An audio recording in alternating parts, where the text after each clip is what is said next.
छत्रपती शिवाजी महाराजांनी आपल्याला एकत्र जमवलं आणि हे स्वराज्य निर्माण केलं, तर छत्रपती शिवाजी महाराजांना हे पाहावं वाटणार नाही की त्यांचा मावळा आज विखुरलेला आहे. त्यामुळं सर्वजणांनी तुम्ही समोर येऊन बसावं अशी तुम्हा सर्वांना प्रथमतः मी विनंती करतो. बरेचसे मावळे मला दूरपर्यंत दिसत आहेत. अंधारात आपण स्वराज्य निर्माण केलं, अंधारावर आपण घाला केला शत्रूंवरती, परंतु आता अंधारात बसण्याची वेळ आपली नाहीये. उजेडात आपण आलेलो आहोत. ते कार्य शिवाजी महाराजांनी केलंय. त्यामुळे सर्वजण समोर या आणि या शिवाजी महाराजांच्या विचारांचा जागर आपण करणार आहोत, त्याचा लाभ सर्वांनी घ्यावा, तो इतिहास समजून घ्यावा. त्या सर्वांनी सगळ्यात पहिल्यांदा विनंती करतो की समोर येऊन बसावं.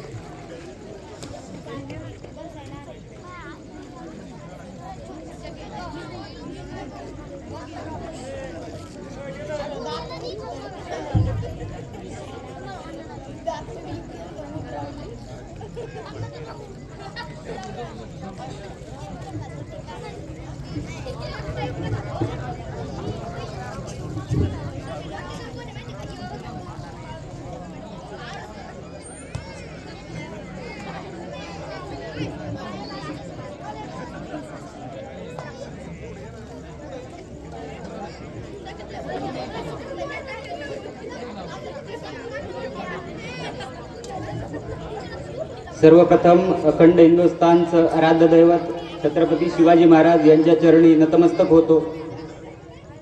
त्याचप्रमाणे स्वराज्याची संकल्पना देणारे स्वराज्य संकल्पक शहाजीराजे भोसले, तसेच स्वराज्याची प्रेरणा देणाऱ्या राष्ट्रमाता राजमाता जिजाऊ मासाहेब,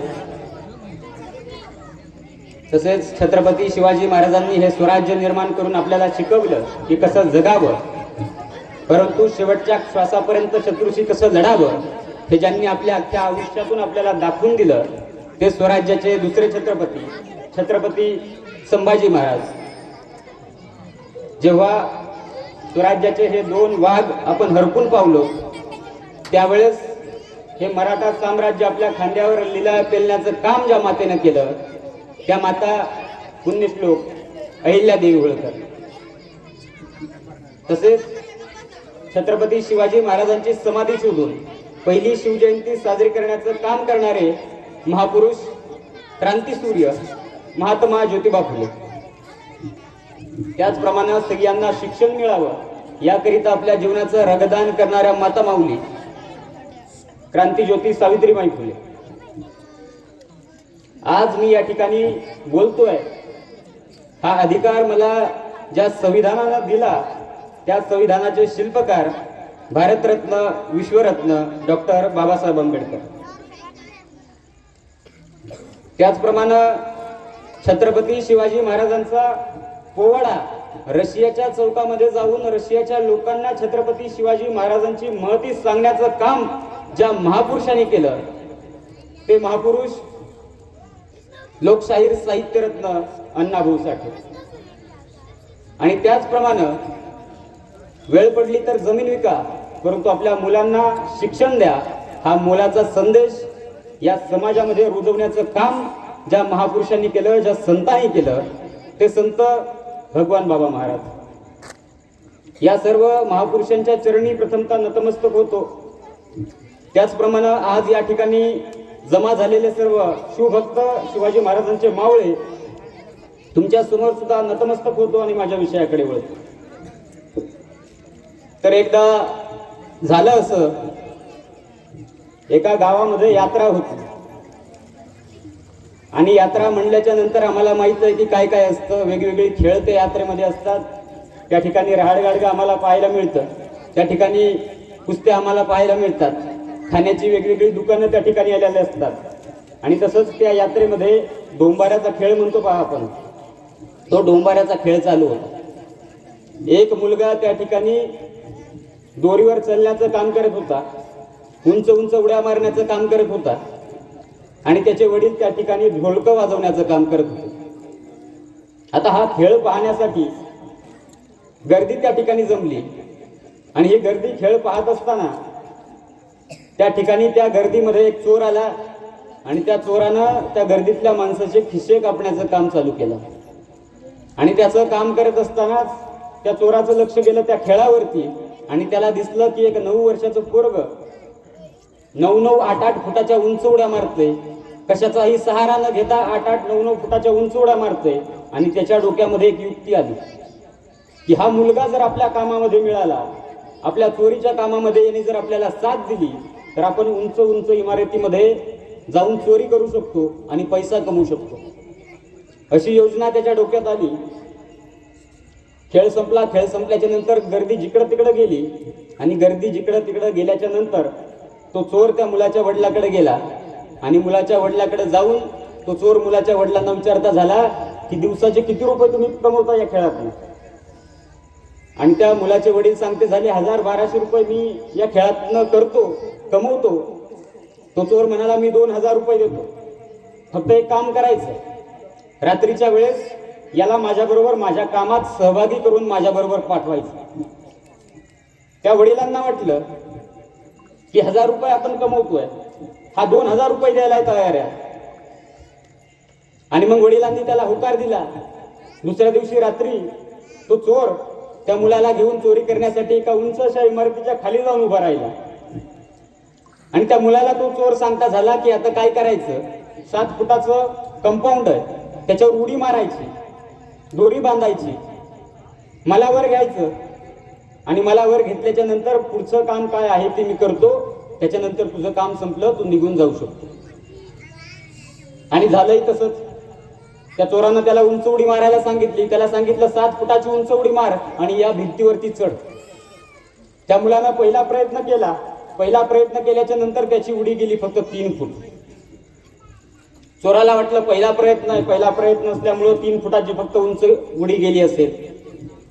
चोरानं त्याला सांगितलं पुन्हा एकदा प्रयत्न कर, 7 फुटाची उंच उडी तुझी गेली पाहिजे. आणि त्या मुलानं पुन्हा एकदा उडी मारली. ती उडी 3 फुटाच्या वर काही जाईना. आता ह्या चोराला काही कळेना असं झालं.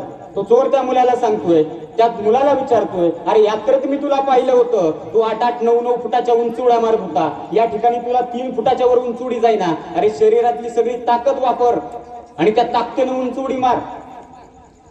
आणि त्या मुलानं पुन्हा एकदा प्रयत्न केला. 3 फुटाची उडी पुन्हा एकदा 3.5 फुटावरती गेली.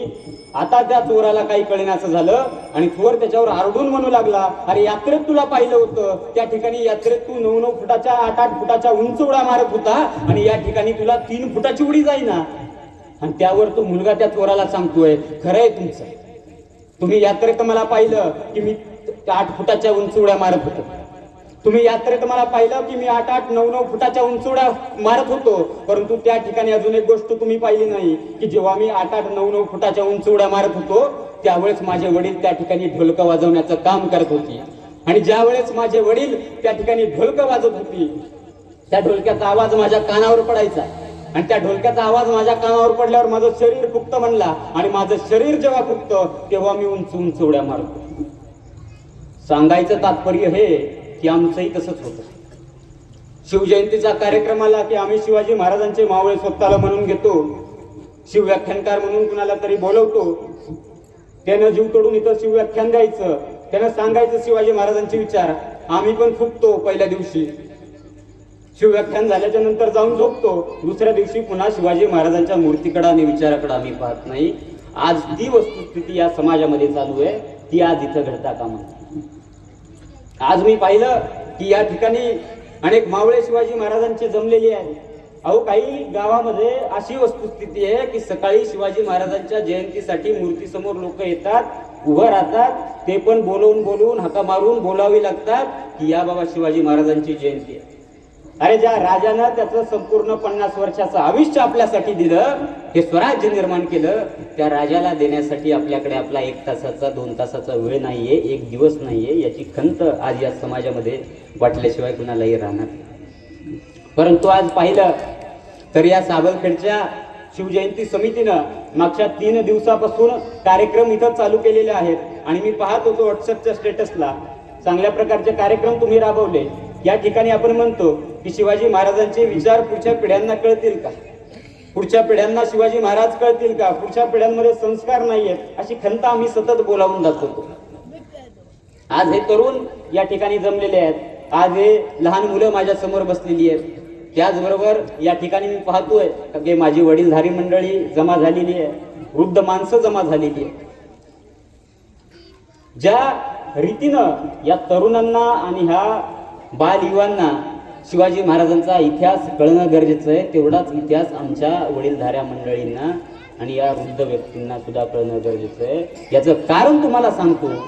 याचं कारण असं आहे की आम्ही सहजासहजी म्हणतो की पुढचा जो तरुण येतोय किंवा पुढचं जे युग येतंय त्या युगामध्ये छत्रपती शिवाजी महाराजांचे विचार राहतील का नाही, हा प्रश्न आमच्या समोर उभा राहतो. परंतु ते का राहणार नाहीत, तर आम्ही काय चुकतोय आणि मग आमच्या मध्ये ते विचार का आले. अरे 350 वर्षापूर्वी जो राजा होऊन गेला त्या राजा आमच्या मनावर अजून सुद्धा अख्खा राज्य गाजवतोय, हा प्रश्न कधीतरी स्वतःला विचारला.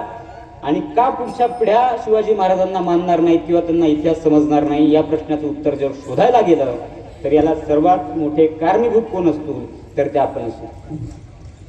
कारण एक ठिकाणी व्याख्यानासाठी गेलो आणि त्या व्याख्यानासाठी गेलो असताना एक निवेदन करणारा होता आणि त्या निवेदन करणाऱ्यानं काय म्हटलं तर तुमच्या मनोरंजनासाठी या ठिकाणी शिवव्याख्याते शुभम कोल्हे यांना बोलवलं.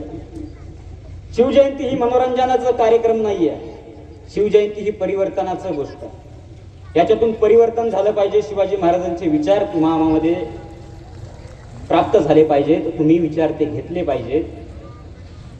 आणि हे विचार जर आम्ही पुढच्या पिढ्यापर्यंत पसरवले नाही तर त्यांना शिवाजी महाराज सहजिकच कळणार नाही. आमच्या लहानपणी काय व्हायचं, आता तुम्ही लहान होतात, मी लहान होतो, आपल्या लहानपणी काय व्हायचं तर आपले आजी आजोबा मांडीवर घ्यायचे आपल्याला आणि मांडीवर घेऊन काय करायचे, गोष्टी सांगायचे. रामाच्या, श्रीकृष्णाच्या, न्यायाच्या, अन्यायाच्या, सत्याच्या, असत्याच्या गोष्टी आम्हाला सांगितल्या जायच्या, आम्हाला गोष्टी सांगितल्या जायच्या. छत्रपती शिवाजी महाराजांनी हे स्वराज्य कसं घडवलं आम्हाला गोष्टी सांगितल्या जायच्या. छत्रपती संभाजी महाराजांनी या स्वराज्यासाठी बलिदान कसं दिलं आणि त्याची जाण आम्ही घेतली की हे स्वराज्य मिळालेलं नाहीये, हे तर हे मिळवलेलं आहे. किती जणांच्या बलिदानातून हे स्वराज्य निर्माण झालेलं आहे याची जाण तुम्हा आम्हाला राहिली. त्यामुळे आमच्या मनामध्ये कुठेतरी शिवाजी महाराजांच्या कर्तृत्वाचं एक मूर्ती तयार झाली, एक प्रतिमा तयार झाली. आज काय होतं, आज आमचा नातू रडायला लागतो, जेवण करत नाही, आजोबा त्याला फोन देतात, हे दर कार्टून, हे बघ कार्टून, आणि ते कार्टून पाहतं आणि मग कुठंतरी त्याचं रडणं बंद होतं आणि मग ते जेवण करायला लागतं. आणि त्याच्याच शेजारी सोफ्यावरती त्याचे आजोबा मोबाईलवरती बातम्या पाहतात, यूट्यूब पाहतात, इंस्टा पाहतात आणि बातम्या पाहून झाल्याच्या नंतर तेच आजोबा म्हणतात की या देशाचं भविष्य काही खरं नाही. ह्या तरुणाला शिवाजी महाराज, संभाजी महाराज कळतील का, या देशाचं भविष्य काही खरं नाही.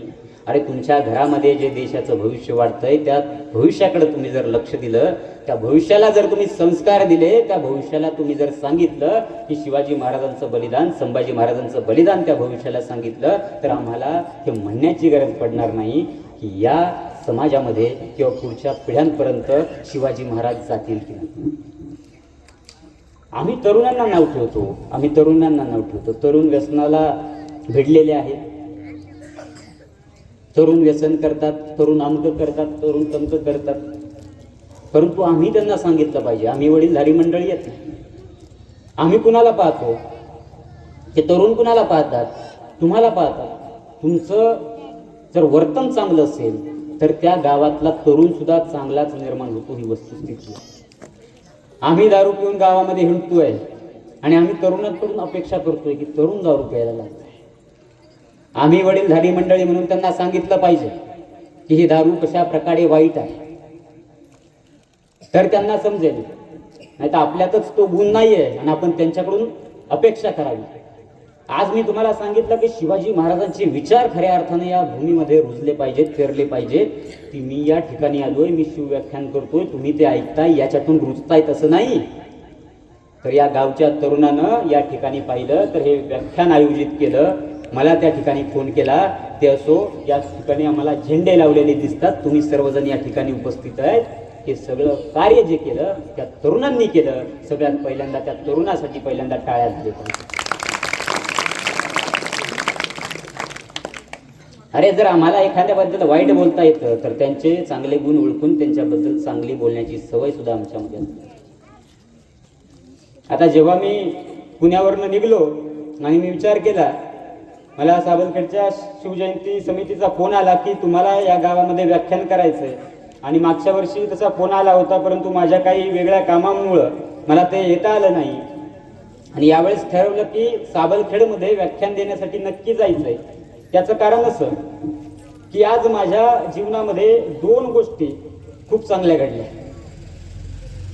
सगळ्यात पहिली गोष्ट म्हणजे आपल्या आयुष्यात एक असं वर्ष येतं, ते वर्ष आपल्या आयुष्याला कलाटणी देऊन जातं आणि आपलं होत्याचं नव्हतं किंवा नव्हत्याचं होतं होऊन जातं. 2012 साली या गावामध्ये शिक्षण घेण्यासाठी आलो. प्राथमिक शाळा मागं दिसतीये, त्या शाळेमध्ये शिक्षण घेतलं आणि या गावानं कुठेतरी भाषणाची आवड माझ्यामध्ये निर्माण केली.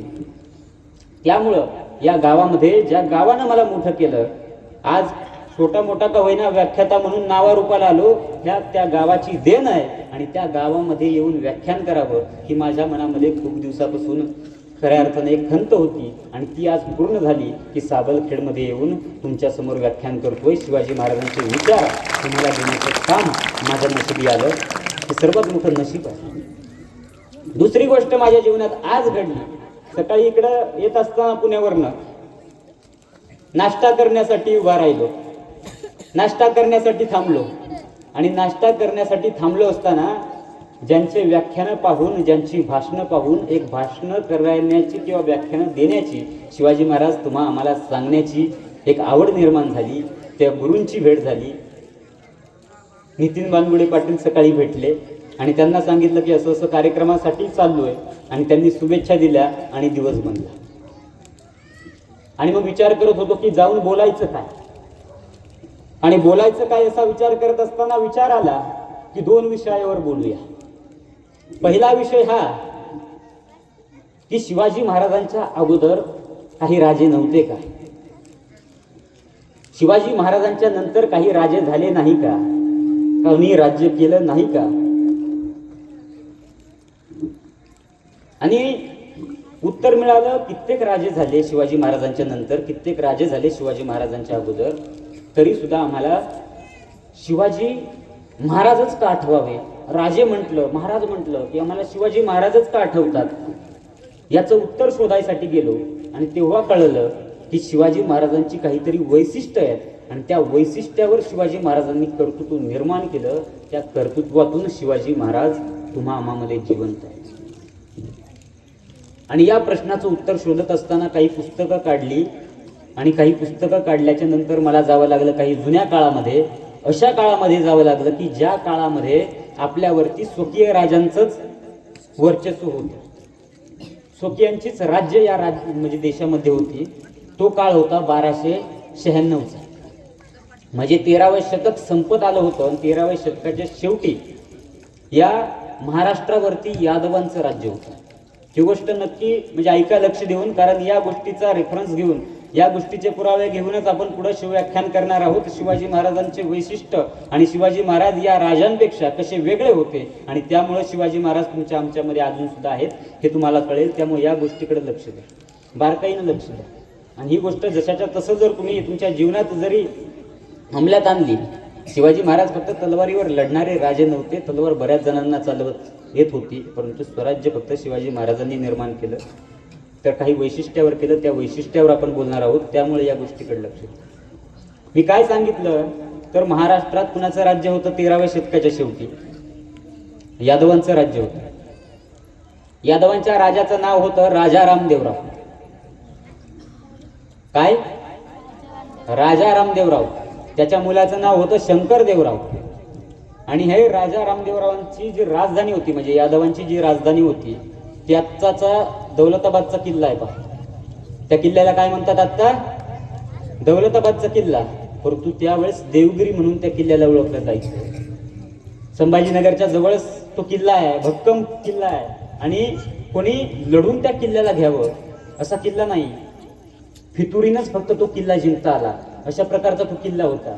आणि झालं असं की या यादवांच्या साम्राज्यामध्ये, यादवांच्या राज्यामध्ये 35,000ची सेना होती. किती हजाराची? 35,000ची सेना आहे. आणि अल्लाउद्दीन खिलजी दिल्लीवरती राज्य करतोय. अल्लाउद्दीन खिलजीचा चुलता जलालुद्दीन खिलजी, त्यांची सुलतानकी तिथं चाललेली आहे. आणि त्या अल्लाउद्दीन खिलजीला वाटलं की या देवगिरीवरती आक्रमण करावं आणि भरपूर पैसा पाणी कमवावा. आणि 6,000 सैन्य घेऊन फक्त अल्लाउद्दीन खिलजी दिल्लीवरनं आलाय. 6,000 सैन्य घेऊन अल्लाउद्दीन खिलजी दिल्लीवरनं येतोय, महाराष्ट्राच्या दिशेनं येतोय, देवगिरीच्या दिशेनं. आणि देवगिरीच्या सीमारेषेवर येऊन अल्लाउद्दीन खिलजी पोहोचला. आणि त्यावेळेस त्या राजा वड्यात बसलेल्या राजाला, माझ्या राजा रामदेवरावांना जाग आली की कोणीतरी आपल्यावर आक्रमण करायला आलं. म्हणजे एवढी गाफिलता त्या राजांमध्ये होती. मग सैन्याची शोधाशोध केली की सैन्य कुठं आहे आपलं. तर 10,000चं सैन्य किल्ल्यात होतं आणि उरलेलं 25,000 सैन्य घेऊन त्या ठिकाणी शंकरदेवराव, जो की राजा रामदेवरावाचाच मुलगा आहे आणि तो सरसेनापती आहे यादवांचा, तो 25,000 सैन्य घेऊन देशभ्रमंतीला गेलाय, देवांचं दर्शन करण्यासाठी गेलाय. त्याचा फायदा त्या अल्लाउद्दीन खिलजीनं घेतला. आक्रमण केलं देवगिरीवरती. 10,000चं सैन्य सपासप तापलं. परंतु त्या राजानं देवगिरीचे दरवाजे बंद केले. त्यानंतर अल्लाउद्दीन खिलजीनं आक्रमण केल्याच्या नंतर वेढा घातला त्या किल्ल्याला. आता या राजाला वाटलं आपलं 25,000चं सैन्य आहे ते 2 ते 3 दिवसामध्ये देवगिरीवरती येईल आणि त्यावेळेस आपण यांच्याबरोबर लढूया, तोपर्यंत आपण किल्ल्यात बसू. आणि मग किल्ल्यात धान्य कोठार किती आहेत. आता किल्ल्यात बसायचं म्हणल्याच्या नंतर धान्य पाहिलं पाहिजे की किती धान्य आहे. आणि ती धान्य कोठार उघडली. धान्य कोठार तुडुंब भरलेली होती, परंतु त्या पोत्यांमध्ये मीठ होतं. मीठ, धान्य नव्हतं. 3 दिवस पुरेल एवढं धान्य होतं, बाकी मीठ होतं. व्यापाऱ्यांनी फितुरी केली होती देवगिरी बरोबर, तरी सुद्धा या राजांना माहीत नव्हतं. एवढी गाफिलता या राजामध्ये होती, एवढी पूर्वतयारी नव्हती, सैन्य शोधता येत नव्हतं. आणि मग त्यावेळेस अल्लाउद्दीन खिलजीनं वेढा टाकला होता. अल्लाउद्दीन खिलजीनं सुद्धा एक चाल केली. अल्लाउद्दीन खिलजीनं काय केलं, चाल केली आणि त्यानं एक अफवा पसरवली की मी 6,000चं सैन्य घेऊन या ठिकाणी आलोय, मी 6,000चं सैन्य घेऊन या ठिकाणी आलोय, परंतु माझं 1,00,000चं सैन्य दिल्लीवरून निघलंय, ते काही दिवसातच या ठिकाणी देवगिरीवरती पोहोचेल. आणि मग त्या राजाला वाटलं, किल्ल्यात बसणाऱ्या यादवांच्या राजाला वाटलं, राजा रामदेवरावांना वाटलं की असंही आपलं 25,000चं सैन्य आहे, याचं 1,00,000चं सैन्य आहे, अन्नधान्य पण उरलेलं नाहीये आणि आपण मग त्यावेळेस तह करू. आणि त्यावेळेस राजा रामदेवरावांनी अल्लाउद्दीन खिलजीशी तह केला. त्या तहात काय काय दिलं, सोनं नाणं धन दौलत हिरे माणिक मोती देवगिरी सगळी लुटून त्या अल्लाउद्दीन खिलजीनं नेली. एवढं नव्हे तर यादवांची कन्या सुद्धा अल्लाउद्दीन खिलजीला त्या तहात देण्यात आली. आणि ज्यावेळेस हे सोनं नाणं घेऊन अल्लाउद्दीन खिलजी निघाला, त्यावेळेस राजा रामदेवरावांचा तो मुलगा शंकरदेवराव, तो 25,000 सैन्य घेऊन आला आणि त्याने आक्रमण केलं अल्लाउद्दीन खिलजीवरती. आणि आता अल्लाउद्दीन खिलजीचं 6,000 सैन्य विरुद्ध यादवांचं 25,000 सैन्य, लढाई चालू झाली. त्यावेळेस अल्लाउद्दीन खिलजीनं एक चाल केली पुन्हा एकदा की 5,000चं सैन्य घेतलं आणि 5,000चं सैन्य घेऊन अल्लाउद्दीन खिलजी रणभूमीवर गेला 25,000च्या यादवी सैन्यांच्या विरोधात लढायला. 1,000चं सैन्य किल्ल्याभोवती ठेवलं. आता लढाई चालू झाली, कापाकापी सुरू झाली. यादव सपासप कापू लागले अल्लाउद्दीन खिलजीच्या या सैन्यांना. यादव जिंकत आले होते, परंतु यानं पत्र पाठवलं राजा रामदेवरावांना की 1,00,000चं सैन्य अल्लाउद्दीन खिलजीचं येतंय दिल्लीवरनं, ते 2 ते 3 दिवसात पोहोचेल. आपलं 25,000 सैन्य आपला निभाव लागणार नाही. आम्ही तह केलाय अल्लाउद्दीन खिलजीशी, तू अल्लाउद्दीन खिलजीला जाऊ दे, असं राजा रामदेवरावांनी पत्र सरसेनापती शंकरदेवरावांना पाठवलं. परंतु शंकरदेवरावांनी त्या पत्राला धुडकावून लावलं. अरे माझी बहीण हा अल्लाउद्दीन खिलजी घेऊन चाललाय आणि मी कसं याला जाऊन देऊ. तरुण होता शंकरदेवराव, तापड रक्त होतं आणि तरी सुद्धा लढत राहिला. यादव जिंकत आले, अल्लाउद्दीन खिलजीचं सैन्य हारत आलं. आणि त्यावेळेस अल्लाउद्दीन खिलजीनं काय केलं तर 1,000 सैन्य जे गडाभोवती ठेवलं होतं त्या सैन्यांना पळत पळत रणभूमीकडे बोलवलं. ते सैन्य जसं जसं रणभूमीकडे पळत पळत आलं तसं तसं त्यांच्या पावलांचा आवाज झाला. त्यांच्या पावलानं धुळीचे लोट हवेत उडाले आणि त्या लोट यादवांच्या सैन्याने पाहिलं. लढणारा यादवांच्या सैन्याने हवेत उडणारे धुळीचे लोट पाहिले आणि यादवांच्या सैन्यांना वाटलं की 1,00,000चं सैन्य जे अल्लाउद्दीन खिलजीचं येणार होतं ते सैन्य आलं की काय. आणि हातातल्या तलवारी सोडून, जिंकलेलं युद्ध सोडून यादवांचं सैन्य जे पळत सुटलं, त्या ठिकाणी हा महाराष्ट्र, हा देश जो पारतंत्र्यात गेला. तिथून पुढे 350 वर्ष या देशावरती वेगवेगळी आक्रमणं होत राहिली. किती वर्ष म्हणतोय मी? 350 वर्ष या देशावरती वेगवेगळी आक्रमणं होत राहिली. गुलामगिरी सहन करत होती इथली रयत. 350 वर्ष या रयतेनं, या भूमीनं, या मातृभूमीनं गुलामगिरी सहन केली. आणि 350 वर्षाच्या नंतर माझ्या राजाचा जन्म झाला. आणि मग कुठंतरी या रयतेनं स्वराज्याचं स्वप्न पाहिलं. म्हणजे तुम्ही पाहू शकता की 350 वर्ष गुलामगिरी या रयतेनं सहन केली. 350 वर्ष म्हणजे किती पिढ्या हो? 5 ते 6 पिढ्या गुलामगिरी सहन करती इथली रयत. त्यांनी विचारही केला नसेल की स्वराज्य ही काही संकल्पना आहे किंवा स्वराज्य नावाचं काहीतरी असू शकतं, आपलंही राज्य असू शकतं. हे रयतेला संकल्पना सुद्धा आली नाही. ती संकल्पना शिवाजी महाराजांनी केली. त्या संकल्पनेला पूर्तता शिवाजी महाराजांनी केली आणि हे स्वराज्य निर्माण केलं. आता या ठिकाणी शिवाजी महाराजांमध्ये काय वैशिष्ट्य होते या विषयाकडे वळूया. शिवाजी महाराजांमध्ये त्यांच्यापेक्षा काय वेगळे पण होतं याच्याकडे वळूया. सर्वात पहिली गोष्ट तुम्हाला सांगितली की राजा रामदेवराव यादवांचा जो राजा होता ते राजे गाफील होते. कसलीही पूर्वतयारी नव्हती. परंतु शिवाजी महाराजांच्या आयुष्यात तो तुम्हाला दिसेल. 50 वर्षाचं आयुष्य छत्रपती शिवाजी महाराज जगले आणि 50 वर्षाच्या आयुष्यामध्ये एक दिवस असा नाही की एक लढाई अशी नाही की ज्या लढाईमध्ये शिवाजी महाराजांनी पूर्वतयारी केली नाही.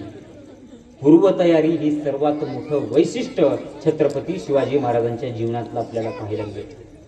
प्रत्येक गोष्टीत पूर्वतयारी आहे शिवाजी महाराजांची, जे की बाकी राजांना जमलं नाही. ते शिवाजी महाराजांनी केलं पूर्वतयारीच्या जोरावर. आम्ही गनिमी कावा म्हणतो. गनिमी काव्यातलं सर्वात पहिलं शस्त्र ही पूर्वतयारी. दुसरी गोष्ट काय? छत्रपती शिवाजी महाराजांमध्ये त्यांच्यामध्ये दुसरी गोष्ट वेगळे पण काय आहे तर त्यांनी सैन्य संख्या पाहिली विरोधी राजाची. शत्रूची सैन्य संख्या पाहून यादव माघारी पळत सुटले. परंतु शिवाजी महाराजांच्या आयुष्यात तुम्हाला दिसणार नाही असं कुठं की शत्रूंची संख्या खूप आहे आणि मग मावळे माघारी पळतायत किंवा मावळ्यांनी तलवारी सोडल्या. असं 50 वर्षाच्या आयुष्यात काही झालं नाही.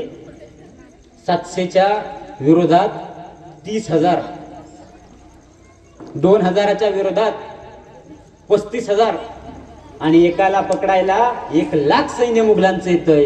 हे शिवाजी महाराजांच्या या स्वराज्यातला एक वैशिष्ट्य होतं. याचं उत्तम उदाहरण तुम्हाला जर सांगायचं झालं तर अफजल खानाचं उदाहरण. शिवाजी महाराजांचं स्वराज्य वाढत चाललं आणि तसंच शत्रू जे होते, आदिलशहा जो होता, आदिलशहानं त्याचा मातब्बर सरदार अफजल खान स्वराज्यावर पाठवला. आणि अफजल खान या स्वराज्यावरती चालत येत असताना तो असा आला नाही. तो अफजल खान त्या ठिकाणी आलाय, बंगळूरवरनं आलाय, शपथ घेऊन आलाय की शिवाजी महाराजांना चिरडून टाकतो, शिवाजी महाराजांच्या स्वराज्याचा खात्मा करतो. असं म्हणून तो अफजल खान या भूमीत आलाय, स्वराज्यात आलाय. स्वराज्यातली मंदिरं तोडत अफजल खान आलाय, रयतेला लुटत आलाय. आया बहिणीच्या आबरू लुटत अफजल खान स्वराज्यात येतोय, रयतेला छळतोय, रयतेच्या कतली उडवतोय. अहो तो अफजल खान, त्याला स्वतःच्या ताकदीवर एवढा गर्व होता, तुम्हाला सांगतो, बलाढ्य असा अफजल खान. आणि शिवाजी महाराजांचे मोठे बंधू संभाजी राजांना सुद्धा त्या अफजल खानानं दगाफटक्यानं मारलं होतं. हा इतिहास आहे. तरी सुद्धा शिवाजी महाराज त्या अफजल खानाला घाबरत नाहीयेत. प्रतापगडाच्या पायथ्याशी जातात त्या अफजल खानाला भेटण्यासाठी. त्या अफजल खानाची एक सवय आहे की विरोधी पक्षातल्या राजाच्या भेटीला जायचं, मिठीत घ्यायचं आणि त्या राजाला ठार करायचं. हे माहीत असताना सुद्धा शिवाजी महाराज अफजल खानाच्या भेटीला जातात प्रतापगडाच्या पायथ्याशी. त्या अफजल खानाला स्वतःच्या ताकदीवर एवढा घमंड आहे, एवढा गर्विष्ठ तो अफजल खान होता की त्याची मुद्रा त्याच्या पत्रव्यवहारात दिसते. ही मुद्रा नीट ऐका, पारशी भाषेतली मुद्रा आहे. ती मुद्रा काय सांगते? अफजल खानाच्या पत्रव्यवहारामध्ये त्याची मुद्रा आहे. त्या मुद्रेत मजकूर आहे. तो मजकूर असा की गर अर्ज पुनदसी पहर, गर अर्ज पुनदसी पहर, आला फजल फुजला व फजल फजल, अजर मलके बजाय तजदी की आवाज आये की अफजल अफजल. म्हणजे उच्चातल्या उच्च स्वर्गाला विचारलं की या पृथ्वी तलावावरील सर्वात श्रेष्ठ आणि ताकदवर माणूस कोण, तर सगळीकडून आवाज येईल की अफजल अफजल. 2 मिनिटात शिवाजी महाराजांनी प्रतापगडाचे पायथ्याशी फेडले.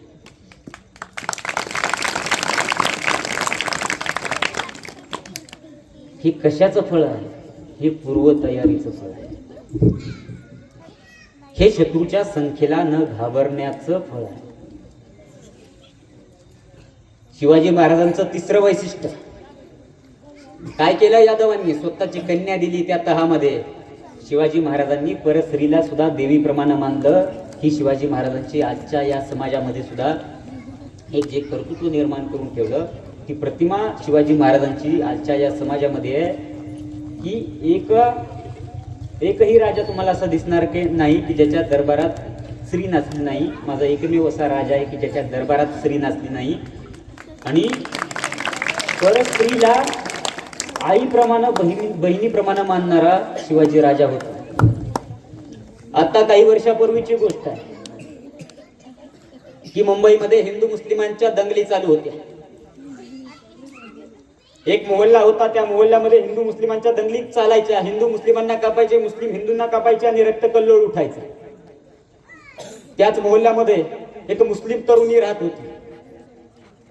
अतिशय सुंदर, पाहावं आणि पाहतच राहावं एवढी देखणी लावण्यखनी ती सुंदर तरुणी त्या मोहल्ल्यामध्ये राहतीये. आणि त्याच मोहल्ल्यामध्ये काही टवाळखोर तरुण राहत होते. आणि त्या तरुणांनी विचार केला की या दंगलीचा फायदा घ्यायचा आणि या दंगलीच्या फायद्यात त्या तरुणीची आबरू लुटायची.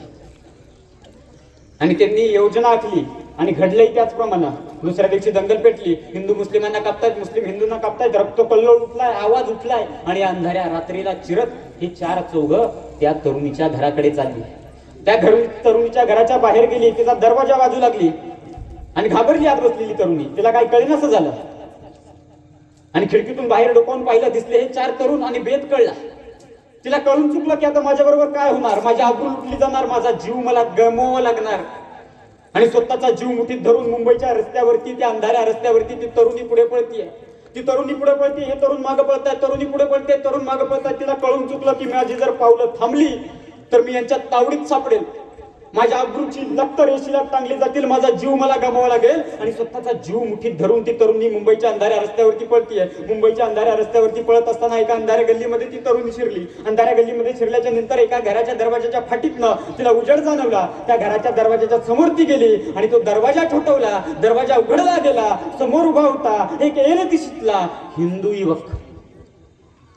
आणि त्या तरुणानं पाहिलं की रात्रीच्या वेळेस घराच्या समोर हिंदू मुस्लिमांची दंगल चालू असताना एक मुस्लिम तरुणी आहे. आणि तो तरुण विचारता झाला, काय झालं, काय हवंय? आणि ती तरुणी त्यावेळेस त्या तरुणाला सांगते की माझ्या मागे 4 टवाळखोर पोरं लागली आहेत, माझी आबरू लुटण्याचा त्यांचा बेत आहे, त्यामुळे आजच्या दिवस मला मदत करा, आजच्या दिवस तुमच्या घरामध्ये मला सहारा द्या. आणि त्या तरुणानं ऐकलं, तिला घरात घेतलं, पिण्यासाठी पाणी दिलं, झोपण्यासाठी जागा दिली आणि सांगितलं निवांत इथं झोपी जा.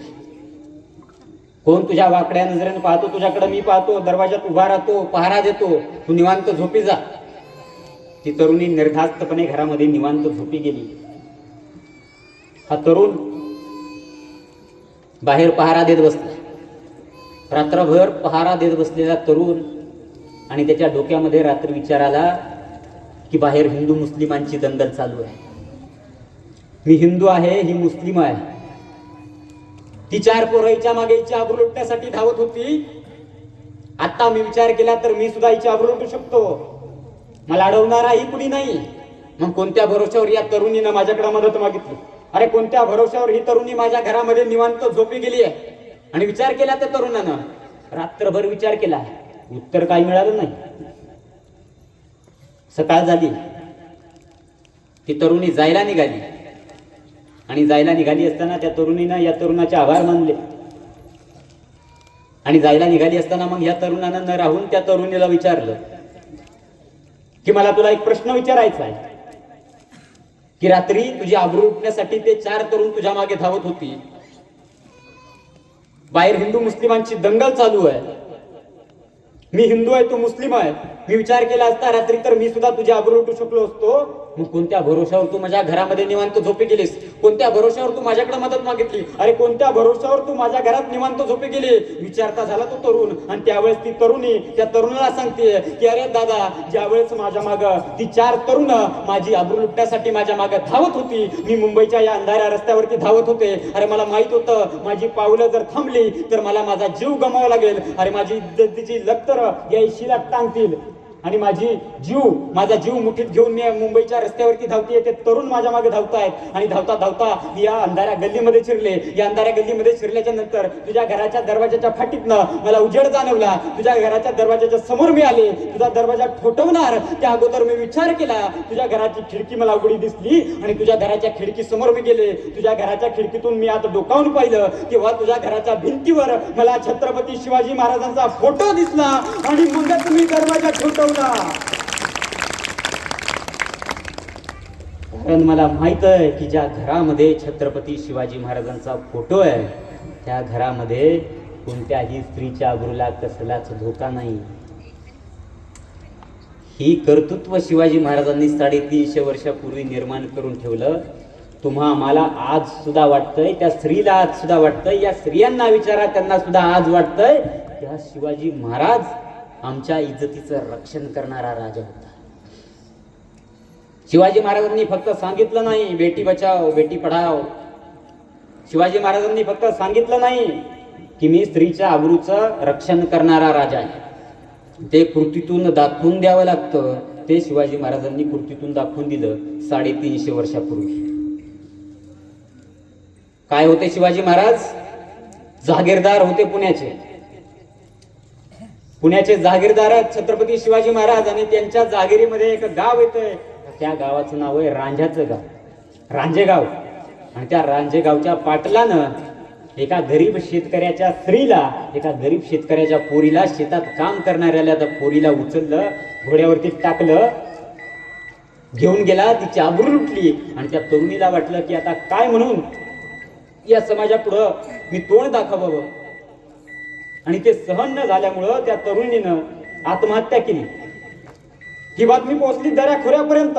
अरे सर्वांना पोहोचलं की एका रांझ्याच्या पाटलानं त्या ठिकाणी गरीब शेतकऱ्याच्या स्त्रीवर बलात्कार केला आणि त्या पोरीनं आत्महत्या केली. हीच बातमी जाऊन पोहोचली छत्रपती शिवाजी महाराजांकडे. आणि कडाडले शिवाजीराजे की जा जेरबंद करा त्या रांझेगावच्या पाटलाला. अरे मुसक्या आवळा त्याच्या आणि घेऊन या पुण्यात. आणि दुसरी गोष्ट शिवाजी महाराजांनी केली की जा दऱ्याखोऱ्यापर्यंत ही खबर पोहोचवा की जो कोणी स्त्रीकडे वाकड्या नजरेनं पाहिलं त्याचं काय होतं हे जर पाहायचं असेल तर पुण्यात या. आणि दऱ्याखोऱ्यातली माणसं ते पाहण्यासाठी पुण्यात जमा झाली. मावळ्यांनी रांझ्याच्या पाटलाला मुसक्या आवळल्या आणि शिवाजी महाराजांसमोर आणला. शिवाजी महाराजांनी त्या ठिकाणी पुण्याच्या येशीत माणसं जमलेली होती, त्या रयतेसमोर शिक्षा सुनावली की याचे हात कापा, याचे पाय कापा, याचा चौरंग करा. आणि त्या ठिकाणी फक्त शिक्षा सुनावली नाही तर त्या ठिकाणी ती शिक्षा अंमलात आणली. जागेच्या जागी त्या पाटलाचे हात पाय कापले, त्याचा चौरंग करण्यात आला. आणि समोर असलेल्या रयतेनं उभ्या डोळ्यानं ते पाहिलं. याच्यात 2 अजून प्रकरण आहेत जे इतिहासात कोणी सांगत नाही. ते प्रकरण तुम्हाला सांगतो. पहिलं प्रकरण हे की आम्ही म्हणतो ही न्याय व्यवस्था बलात्काऱ्यांना शिक्षा देत नाही. का देत नाही? ती न्याय व्यवस्था सांगत राहते की त्यांच्यावर गुन्हा सिद्ध झाला पाहिजे, त्यांच्या विरुद्ध पुरावे सापडले पाहिजे. हे न्याय व्यवस्थेचे घराणे असतात. शिवाजी महाराजांनी सुद्धा त्या ठिकाणी 7 जणांची समिती नेमलेली आहे आणि त्या समितीला सांगितलंय की जा हे प्रकरण काय आहे पहा, खरंच तो रांझेगावचा पाटील दोषी आहे का पहा. आणि त्या प्रकरणानं त्या समितीनं पत्र पाठवलं शिवाजी महाराजांना. त्या पत्रात काय लिहिलंय ते पहा. हे दुसरी गोष्ट आहे. पत्रात काय लिहिलंय तर रांझेगावच्या पाटलानं एका गरीब शेतकऱ्याच्या पोरीला उचललं आणि तिच्यावर व्याभिचार केला. व्याभिचार हा शब्द उच्चार आहे, बलात्कार नाही. बलात्कार केला असा शब्द त्या पत्रात आढळत नाही. व्याभिचार केला. बलात्काराचा अर्थ होतो शारीरिक शोषण करणं, तर व्याभिचाराचा अर्थ होतो तिच्याबरोबर बदसलुकी करणं, तिला अपमानित करणं. आणि या राजाच्या समितीनं हा अहवाल दिल्याच्या नंतर त्यांना सांगितल्याच्या नंतर की व्याभिचार केलाय, त्या व्याभिचाराला सुद्धा शिवाजी महाराजांच्या स्वराज्यामध्ये काय शिक्षा होती? हातपाय कापण्याची शिक्षा होती. आमच्या देशात काय घडतंय? अरे आमच्या देशात बलात्कार केला जातोय, मारून टाकलं जातंय स्त्रीला, आणि तरी सुद्धा ही न्याय व्यवस्था काय म्हणते? पुरावे नाही आहेत. अरे स्वतः आरोपी सांगतोय की मी बलात्कार केलाय, तरी सुद्धा त्या आरोपीला जेलमध्ये ठेवलं जातंय, त्याला जिवंत ठेवलं जातंय. अरे त्याच्या तब्येती वाढतायत भात खाऊ खाऊ, परंतु ही न्याय व्यवस्था त्यांना शिक्षा देत नाही. अरे कोणत्यातरी राजकीय पक्षाचा नेता एखाद्या पोरीवर बलात्कार करतोय आणि त्या ठिकाणी तिला मारून टाकतोय, अरे तिच्या घरच्यांना मारून टाकतोय, तरी सुद्धा तो बाहेर निघतोय. अशी प्रकरणं होत आहेत, तरी सुद्धा न्याय व्यवस्था यांना शिक्षा देत नाही. त्यामुळे कुणाच्याही डोक्यात येतंय की बलात्कारांना शिक्षा नाही, त्यामुळे कुणीही उठून सुटून बलात्कार करतंय आणि आमच्या या स्त्रिया त्या ठिकाणी सुरक्षित नाहीत या राज्यामध्ये. त्यामुळे म्हणावंसं वाटतं या न्याय व्यवस्थेवर कधीतरी प्रश्न उपस्थित होतो. या न्याय व्यवस्थेबद्दल अण्णाभाऊ साठेंनी म्हटलं होतं, ज्यावेळेस देश स्वतंत्र झाला त्यावेळेस अण्णाभाऊ साठेंनी या न्याय व्यवस्थेबद्दल म्हटलेलं आहे की ही न्याय व्यवस्था कैकांची रखेल झाली. अण्णाभाऊ साठेंची शब्द आहेत, जशाच्या तसं वापरतो. अण्णाभाऊ साठे म्हणतात की ही न्याय व्यवस्था कैकांची रखेल झाली, ही संसद देखील हेदऱ्यांची हवेली झाली. अरे मी माझ्या व्यथा मांडू कुणाकडं, कारण इथली न्याय व्यवस्था भ्रष्टतेने रंगीन झाली. अरे आहे कसे म्हणावे देशात लोकशाही, अरे फुले फुले खुर्च्या मध्ये बसले फुल्याचे फुले शिपाही, निष्पाप माणसांना घालतात गोळ्या आणि सत्कार चोरट्यांचे करतात राजेशाही, सत्कार चोरट्यांचे करतात राजेशाही. अहो ही अवस्था आज देशाची झाली आहे. त्यामुळं आमची स्त्री सुरक्षित नाहीये आणि त्यामुळं आम्हाला शिवाजी राजांचं स्वराज्य पुन्हा एकदा स्थापित झालं पाहिजे. पुन्हा एकदा शिवाजी महाराजांना जन्म घ्यावा, ते याच्यासाठी वाटतं. उभ्या रयतेसमोर शिवाजी महाराजांनी स्वतःच्या माणसाचे हातपाय कापले आणि त्या रयतेनं पाहिलं, अरे सगळ्या रयतेनं पाहिलं की एका स्त्रीवर, अरे गरीब शेतकऱ्याच्या स्त्रीवर कुणीतरी हात टाकतोय आणि शिवाजी राजा स्वतःच्या माणसाचे हातपाय कापतायत. हा राजाचं स्वप्न काय आहे? तर स्वराज्य निर्माण करण्याचं स्वप्न या राजाचं आहे. आणि हा राजा कोणासाठी हे स्वप्न पाहतोय? तर आपल्यासाठी स्वप्न पाहतोय. निस्वार्थ मनानं हा राजा आपल्यासाठी काहीतरी स्वप्न पाहतोय. या राजाच्या स्वप्नामध्ये आपण सहभागी झालं पाहिजे असं त्या रयतेला वाटतंय. आणि दऱ्याखोऱ्यातील गरीब शेतकरी, कष्टकरी, गरजवंत माणूस त्या लढ्यामध्ये सहभागी होतोय. कोण आहेत? शेतकरी आहे, शेतात काम करणारा कष्टकरी आहे. अरे हातात गोफण फिरवून पाखरं मारणारा शेतकरी हातात तलवारी घेऊन मुघलांच्या विरोधात लढायला उभा राहतोय. ज्या लढ्यामध्ये गरीब आणि गरजवंतांचा सहभाग असतो. नीट लक्ष द्या की ज्या लढ्यामध्ये गरीब आणि गरजवंतांचा सहभाग असतो आणि ज्या लढ्याचं नेतृत्व निस्वार्थ मनाचा राजा करतो, तो लढा यशस्वी झाल्याशिवाय राहत नाही. त्याचं सर्वात पहिलं उदाहरण स्वराज्य. ज्या लढ्याचं नेतृत्व निस्वार्थ मनाचा राजा करतो आणि ज्या लढ्याच्या सहभागामध्ये गरजवंत आणि गरीब असतात, त्या लढ्या यशस्वी झाल्याशिवाय राहत नाही. याचं सर्वात पहिलं उदाहरण स्वराज्य आहे आणि याचं दुसरं उदाहरण मराठा आरक्षण. जागोजागी बॅनर लागले होते, गरजवंत मराठ्यांचा लढा. कोणत्या नेत्याचा लढा नव्हता. गोर गरीब गरजवंत, अरे ज्यांना आरक्षण गरजेचं आहे तो मराठा त्या ठिकाणी एकत्र आला. त्या मराठ्यांनी लढा दिला आणि त्यांचा राजा निस्वार्थ मनाने अंतरवली सराटीमध्ये बसला. त्या राजाचं नाव होतं मनोज जरांगे पाटील. निस्वार्थ मनाने त्या माणसाने लढा दिला आणि या लढा यशस्वी झाला. निस्वार्थ मनाने दिलेला लढा कधीच अपयशस्वी होत नाही, हे त्याचं उदाहरण आहे. त्या रयतेनं पाहिलं आणि रयतेला वाटलं की स्वराज्याच्या या लढ्यामध्ये आपण सहभागी झालं पाहिजे. आणि त्या लढ्यामध्ये ती रयत सहभागी झाली. पाहता पाहता शेतात फक्त काम करणाऱ्या शेतकऱ्यालाच नव्हे, अरे फक्त सैन्यात सैनिक म्हणून असणाऱ्या त्या सैन्यालाच नव्हे, तर शेतामध्ये लहान मुलगा, 8 वर्षाचा लहान मुलगा बसलाय, त्याच्या मनात सुद्धा ही भावना शिवाजी महाराजांनी निर्माण केली की हे जे स्वराज्य आहे, हे स्वराज्य तुम्हा आम्हासाठी आहे. हे स्वराज्य, ही रयत गुलामगिरी सहन करते, या रयतेसाठी आहे आणि प्रत्येकाच्या मनात शिवाजी महाराजांनी भावना निर्माण केली की या स्वराज्याच्या लढ्यात आपण सहभागी झालं पाहिजे. अरे या स्वराज्यासाठी आपण काहीतरी केलं पाहिजे, ही भावना त्या 8 वर्षाच्या मुलाच्या मनामध्ये निर्माण होतीये. शिवाजी महाराज पन्हाळगडाच्या वेढ्यात अडकली आहे. पन्हाळ्यावरती शिवाजी महाराज अडकली आहे, तर शत्रूचे आक्रमण स्वराज्यावरती होत आहे. आणीबाणीचा वेळ या स्वराज्यावरती आहे. आणि त्यावेळेस काही घोडेस्वार ज्यांच्या पाठीला ढाली आहेत, कमरेला तलवारी आहेत आणि ते घोडेस्वार शेताच्या बांधावरनं चालली आहेत आणि शेतामध्ये त्या बांधावर बसणारा 8 वर्षाचा मुलगा उठतोय आणि तो मुलगा त्या घोडेस्वारांना अडवतोय. अरे शस्त्र त्यांच्या हातात येत अशा घोडेस्वारांना 8 वर्षाचा मुलगा अडवतोय आणि 8 वर्षाचा मुलगा त्या घोडेस्वारांना म्हणतोय, अरे जर खबरदार, जर टाच मारून जाल पुढे, चिंधड्या उडवीन राई राई एवढ्या. अरे म्हणजे त्या 8 वर्षाच्या मुलाला सुद्धा वाटतंय की हे स्वराज्य माझं आहे आणि त्या घोडेस्वारांना तो 8 वर्षाचा मुलगा सांगतोय की हा रस्ता स्वराज्याच्या दिशेने जातोय, स्वराज्यात जर जाल तर तुमच्या चिंधड्या राई राई उडील. हे तो 8 वर्षाच्या मुलाच्या मनामध्ये सुद्धा ती भावना शिवाजी महाराजांनी पेरली. हे शिवाजी महाराजांचं वैशिष्ट्य. त्या ठिकाणी अजून एक शिवाजी महाराजांचं एक वैशिष्ट्य की शिवाजी महाराजांनी माणसं जी निवडली हे स्वराज्याच्या कामामध्ये, ती माणसं कशी निवडली याचं उत्तम उदाहरण देतो.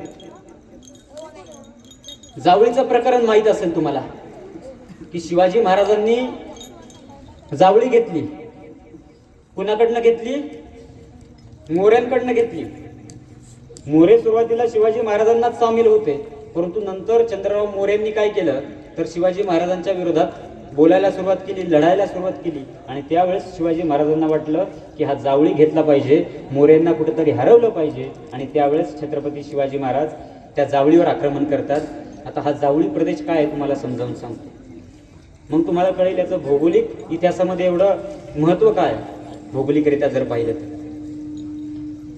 हे जावळीचं जे खोरं आहे, आता जर तुम्ही महाबळेश्वरला गेलात, भरपूर जण गेला असताल महाबळेश्वरला, महाबळेश्वरच्या पश्चिमेला जर उतरलात तर तुम्हाला प्रतापगड दिसतो. त्या प्रतापगडाचं जे खोर आहे ते आत्ता जावळी म्हणून ओळखलं जातं. आणि महाबळेश्वरकडनं पूर्वेकडनं जर तुम्ही उतरलात म्हणजे साताऱ्याच्या दिशेनं, तर तुम्हाला सगळ्यात पहिल्यांदा केळघर हे गाव लागतं. त्यानंतर पुढं मेढा तालुका लागतो. तिथून डावा हाताने आत गेलं तर तुम्हाला केडंबे नावाचं गाव लागतं. त्यानंतर तुम्हाला वाळंजवाडी नावाचे एक वाडी लागते, गाव लागतं. तिथून थोडं पुढं गेलात तर महाबळेश्वरचा डोंगर दिसतो.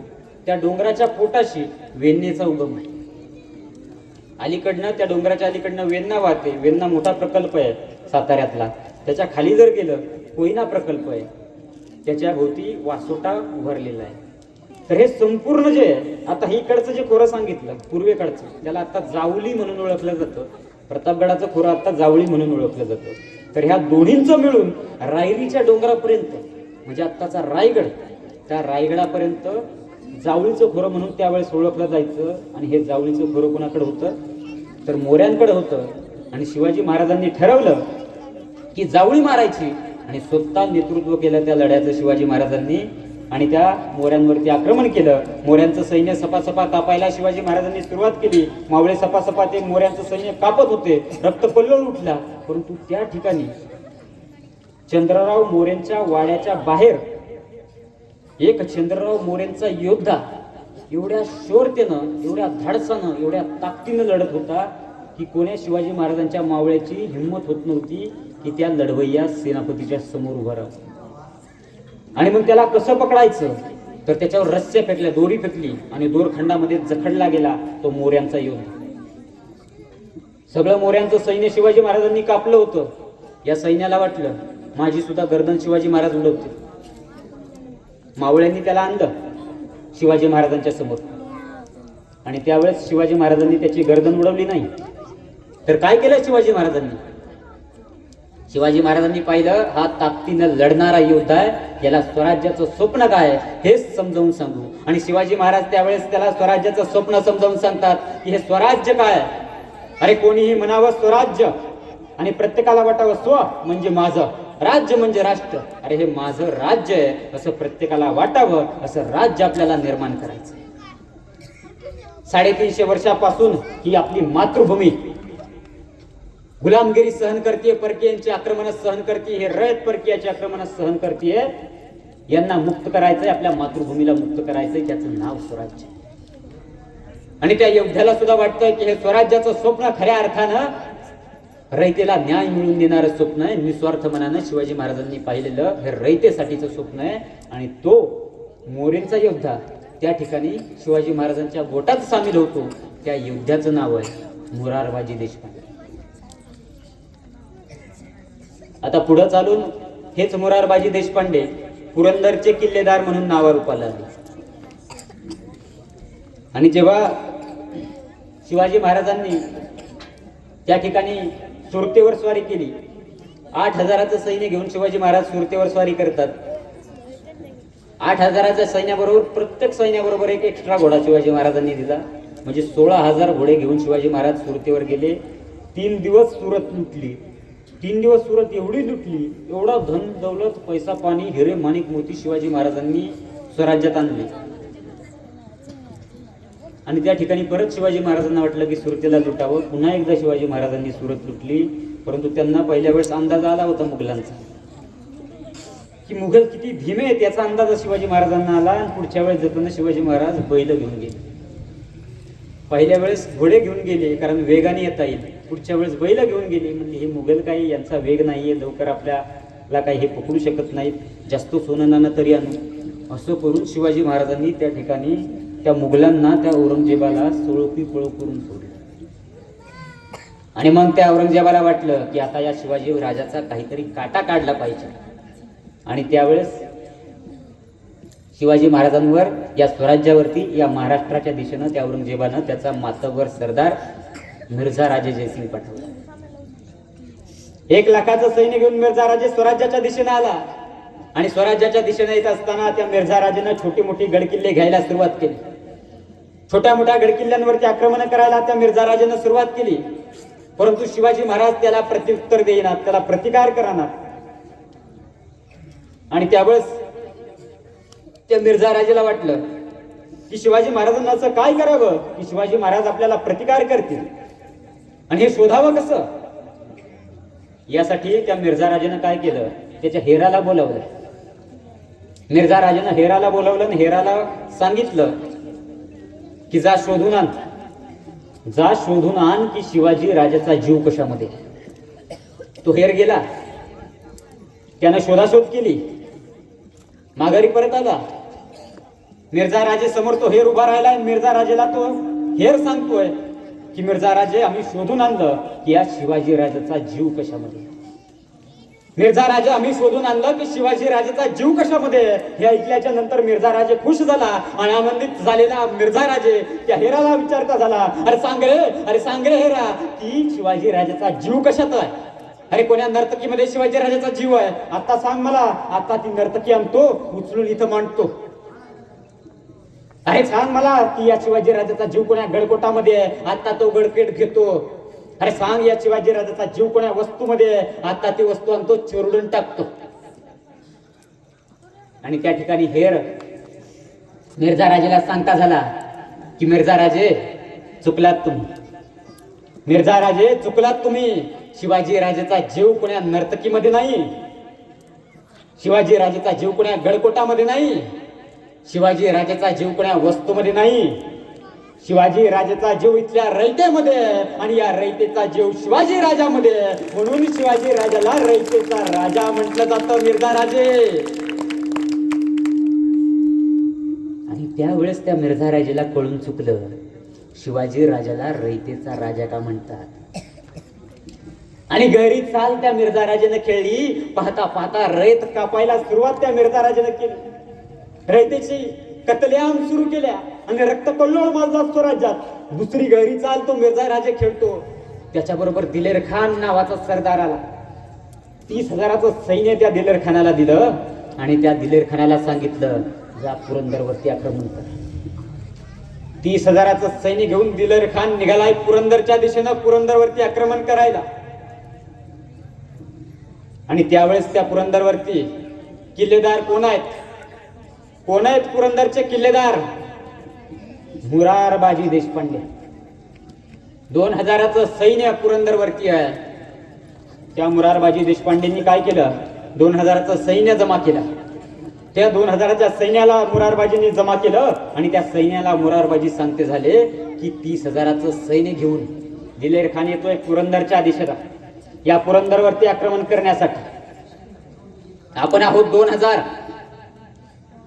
जे घाबरले असतील, जे भिले असतील ते आत्ताच चालते होतील. जे स्वराज्याच्या एकनिष्ठेचे असतील, जे रक्ताचे असतील, जे शिवाजी महाराजांच्या विचाराचे असतील तेच थांबतील. आणि कुणी गेलं नाही हो. 2000 सैन्य उभा राहिलं, नंग्या तलवारी काढून त्या मुघलांच्या 30,000च्या सैन्याच्या विरोधात लढाईला उभं राहिलं 2000चं मराठा सैन्य. आणि पाहता पाहता मराठे तुटून पडले 30,000च्या सैन्यावरती आणि रक्तकल्लोळ सुरू झाला. मराठ्यांनी सपासपा कापायला सुरुवात केलं ती यवनांचं सैन्य आणि सपासपा मुघलांचं सैन्य कापायला मराठ्यांनी सुरुवात केली. एक मावळा 100 भारी पडावा एवढं शौर्य त्या मावळ्यांनी गाजवलं. आणि मुरारबाजींचं काय सांगता, अरे मुरारबाजींचं काय सांगता, अरे मुरारबाजी एवढ्या ताकदीनं लढत होते, एवढ्या ताकदीनं लढत होते की त्यांची तलवार घुमावी आणि त्यांची तलवार वाऱ्याला सुद्धा लाजवावी एवढा वेगानं घुमत होती. मुरारबाजीची तलवार एखाद्याच्या गर्दनीवर पडावी, ते गर्दन तुटून बाजूला नुसतं धड दिसतंय. ही मुरारबाजीचं लढवय आपण. एवढ्या ताकदीनं शौर्यानं मुरारबाजी लढताना पाहिलं. दूरवर बसला होता दिलेर खान, अंबारीत बसलेला होता दिलेर खान. अरे हत्तीच्या डोक्यावर बसलेला होता तो दिलेर खान. हत्तीच्या डोक्यावर बसून दिलेर खानानं पाहिलं की सिंह कसा लढतोय. अरे मुरारबाजी काय ताकदीनं लढतायत, काय शौर्यानं लढतायत. आणि घाबरला होते दिलेर खान. हत्तीवर बसलेला तो दिलेर खान आलाय मुरारबाजीकडं आणि मुरारबाजींना तो दिलेर खान विचारतोय. काय विचारतोय मुरारबाजींना दिलेर खान? मुरारबाजींना दिलेर खान विचारतोय की मुरा, हे मुरा, अरे क्यों लड़ रहे हो इस स्वराज की तरफ से? अरे क्या दिया है शिवाजी राजा ने तुम्हें? अरे आओ मुगलों की तरफ से लड़ो, अरे आओ हमारी तरफ से लड़ो, आओ औरंगजेब बादशाह की तरफ से लड़ो. अरे हम उस औरंगजेब बादशाह से सिफारिश करेंगे आपकी, आपको सरदार की दिलाएंगे, पैसा दिलाएंगे, धन दौलत मिलेगी आपको. अरे लड़ो मुगलों की तरफ से. कोण म्हणतोय? दिलेर खान म्हणतोय. दिलेर खान काय म्हणतोय मुरारजींना? मुरारजींना दिलेर खान म्हणतोय की मुरारजी का लढतायत या स्वराज्याकडनं? अरे काय दिलाय शिवाजी राजाने तुम्हाला?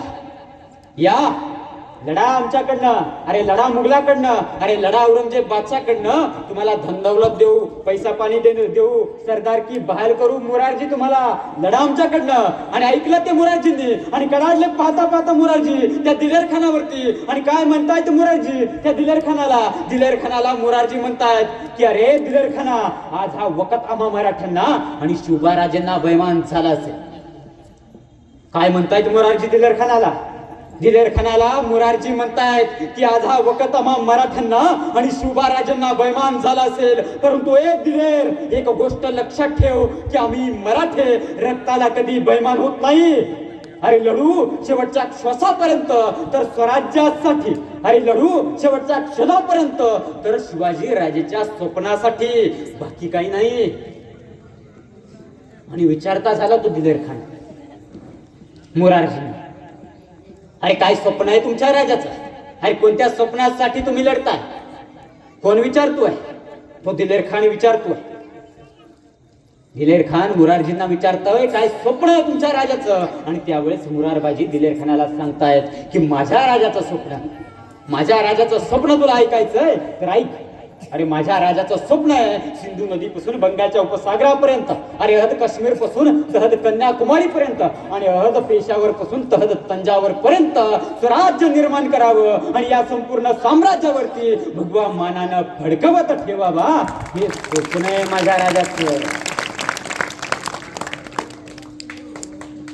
आणि कळून चुकलं होतं या दिलेर खानाला की असे मुरारजींसारखे योद्धे जर स्वराज्यात असतील, तर मुरारजींसारखे योद्धे या स्वराज्यात असतील तर शिवाजी राजा सिंधू नदीपासून बंगालचा उपसागर, काश्मीरपासून कन्याकुमारी आणि पेशावरपासून तंजावरपर्यंत घेतल्याशिवाय राहणार नाही. कळून चुकलं त्या दिलेर खानाला आणि घाबरलाय तो दिलेर खान. अंबारीत बसलेला दिलेर खानानं सैन्य पाठवलं, सैन्य बोलावलं. अरे 500 सैन्याची तुकडी त्या दिलेर खानानं बोलावली आणि सांगितलं अरे या मुरारजीला कापा, या मुरारजीला रोका, अरे कापा या मुरारजीला, तुटून पडा या मुरारजीवरती. आणि पाहता पाहता ती एवढी सैन्य तुटून पडला मुरारजीवरती आणि सपासपा वार व्हायला सुरुवात झाली मुरारजीच्या अंगावरती. आणि सपासपा तलवारीचे वार मुरारजीच्या अंगावरती झाले आणि पडलेल्या गुळाला जशा मुंग्या ढसाव्यात त्याप्रमाणे यवनांचं सैन्य मुरारजीच्या अंगावर तुटून पडलं. अरे अशी कुठे जागा उरली नव्हती की जिथं वार झालेला नाही. आणि रक्तानं माखलेत मुरारजी, रक्त कोल्हळ उडालाय आणि रक्तानं माखलेले मुरारजी त्याच ताकदीनं लढतायत, त्याच शौर्यानं लढतायत, सपा सपा यवनांना कापतायत. का तर हे स्वराज्य निर्माण झालं पाहिजे, का तर हे शिवाजी राजाचं स्वप्न पूर्ण झालं पाहिजे. अरे लढतायत त्याच ताकदीनं मुरारजी आणि त्याच वेळेचं दुर्भाग्य आपलं की दगा झाला. आणि दिलेर खानानं, अंबारीत बसलेल्या दिलेर खानानं सफदिरी बाण काढला, भिरकावला मुरारजीच्या दिशेनं. आला तो सफदिरी बाण, घुसला कंठामध्ये आणि कंठामध्ये झालेल्या वारानं हातातल्या तलवारी मुरारजीच्या जमिनीवर कोसळल्या. त्या वारानं मुरारजी जमिनीवर कोसळले, होठ फुटले. शेवटचा श्वास मुरारजींनी घेतला. त्या श्वासानं माती उंच उडाली आणि उडत्या मातीला मुरारजी सांगते झाले की जा सांगा माझ्या राजाला का मुरारजी गेला या मातीत मेला, परंतु नुसता मातीत नाही मेला तर या मातीसाठी मेला. अरे मातीत मरणारे काही असतात परंतु मातीसाठी मरणारे फक्त मराठे असतात, मराठे हे सांगत गेला.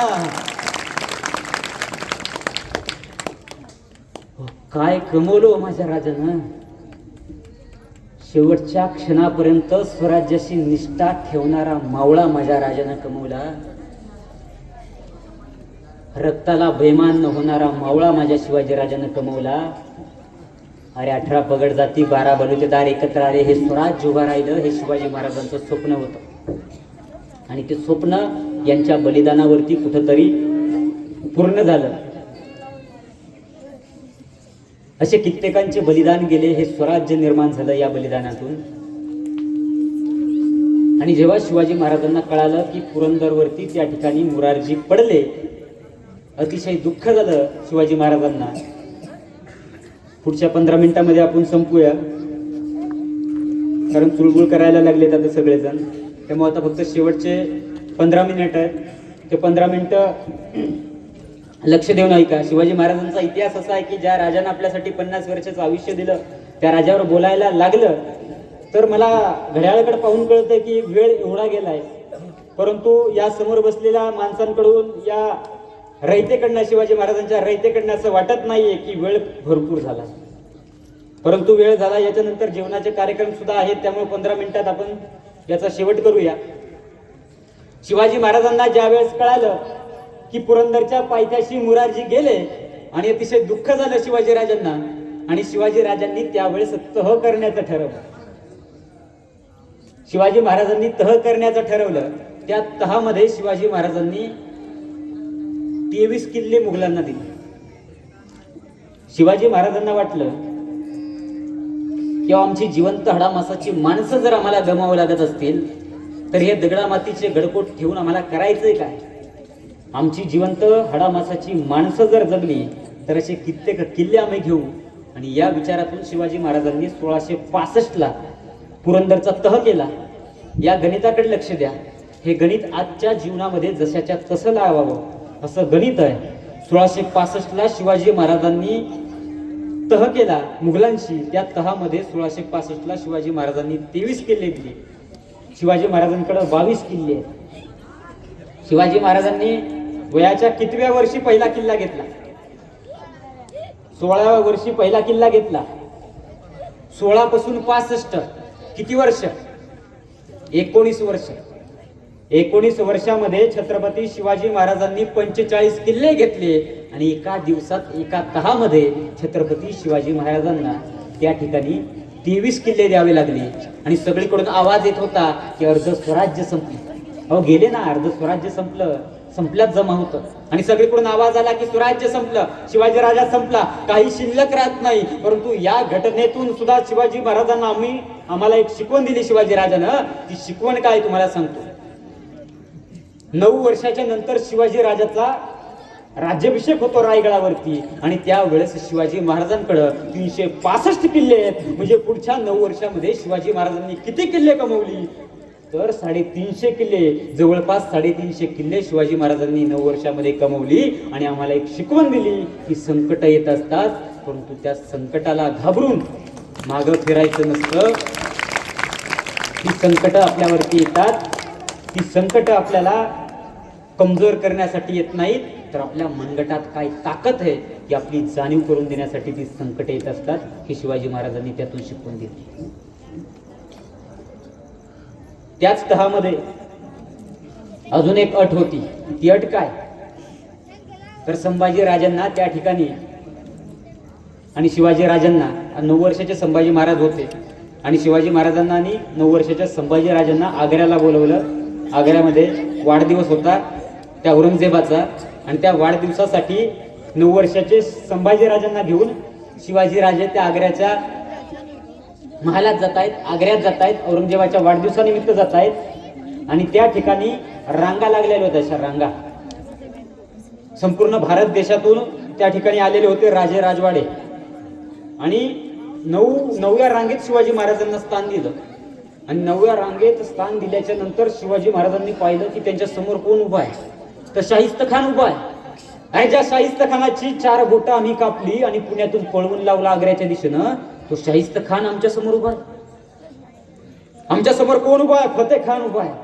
अरे वयाच्या 18व्या वर्षामध्ये आम्ही त्या फतेह खानाला याच सह्याद्रीमध्ये गाडला आणि पळवत लावला बँगलोरच्या दिशेनं. तो फतेह खान आमच्या समोर उभा आहे. आणि शिवाजी महाराजांचा स्वाभिमान कुठंतरी डगमगला. त्या स्वाभिमानाला ठेच पोहोचवण्याचं काम त्या औरंगजेबानं केलं. आणि त्यावेळेस त्या आग्र्याच्या दरबारामध्ये म्हणजे आग्र्याच्या त्या औरंगजेबाच्या दरबारात आवाज करत नसायचा कोणता सरदार. त्या स्वतःचे सरदार सुद्धा आवाज करत नसायचे. तुम्हाला सांगतो की तोंडावर रुमाल बांधून बोलावं लागायचं. कोणी जर आवाज केला तर 100 अफगाण सैनिक त्या ठिकाणी नंग्या तलवारीने उभं असायचं गर्दन कापण्यासाठी. त्या दरबारात शिवाजी महाराजांचा अपमान झाला, स्वाभिमानाला ठेच लागली. आणि त्या ठिकाणी शिवाजी महाराजांनी आम्हाला एक शिकवण दिली की शिवाजी महाराजांनी आग्र्याच्या दरबारामध्ये त्या औरंगजेबाच्या समोर कडाडून आम्हाला एक शिकवण दिली की आपल्या स्वाभिमानाला जर ठेच लागली तर समोर कोणताही बादशाह असो त्याची बादशाहीत पालथी केल्याशिवाय राहायचं नाही.